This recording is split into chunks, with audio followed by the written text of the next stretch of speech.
What if I told you Rome didn't fall because of invading armies or poisoned emperors, but because its money stopped being real? This is the hidden story of how currency collapse brought down the greatest empire the world had ever seen, and why the same warning applies to us today. Before we dive in, make sure to subscribe for more powerful history breakdowns that reveal the lessons no one wants you to see. When most people think about the fall of Rome, they imagine barbarians storming the gates, crumbling legions, or emperors betrayed inside marble palaces. But empires don't die only from outside attack, they rot from within. And one of the most destructive forces is money. Rome didn't just collapse because of invasions or corruption, it fell because its currency lost all trust. The Roman economy ran for centuries on the silver denarius, first minted in 211 BC. Nearly pure silver, it was the backbone of trade, soldier pay, and public trust. As long as Rome's money held value, its empire stood strong. But by the 2nd century AD, military campaigns, infrastructure, and endless wars drained the treasury. Instead of raising unpopular taxes, emperors debased the coinage, reducing its silver content year after year. Under Augustus, the denarius was 95% silver. By Caracalla's reign, it was only 50%. By Gallienus, less than 5%.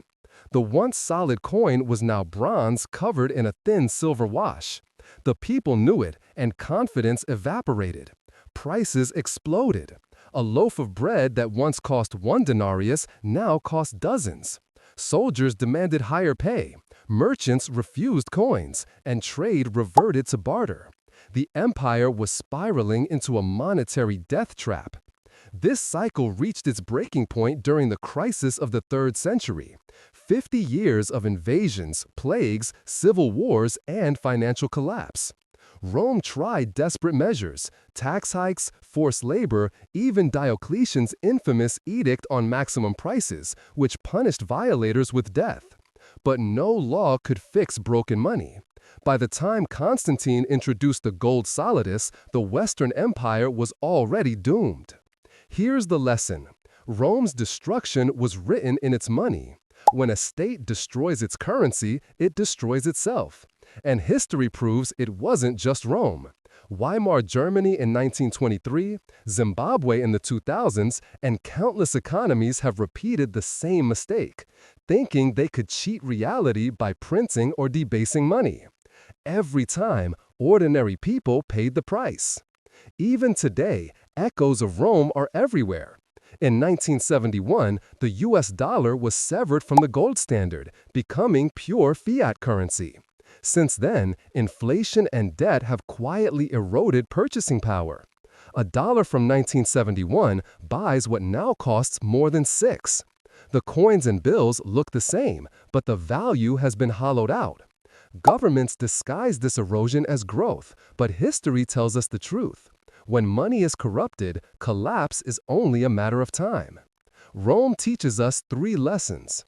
1. Inflation is not an accident. It's policy. 2. Real wealth is not paper, but assets that survive when money fails. 3. Stability is never permanent. The fall of Rome reminds us that when money dies, empires die with it. And if we ignore these lessons, history will not just repeat, it will punish. If this opened your eyes, don't forget to subscribe.